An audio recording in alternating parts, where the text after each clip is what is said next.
Природоисторически музей Родопи.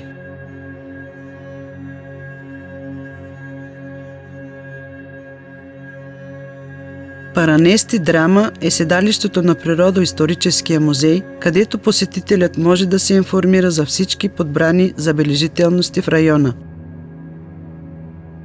Музеят е насочен както за деца, така и за възрастни и предлага богата информация, колкото за геоморфоложките особености на района, толкова и за богатството на флората и фауната.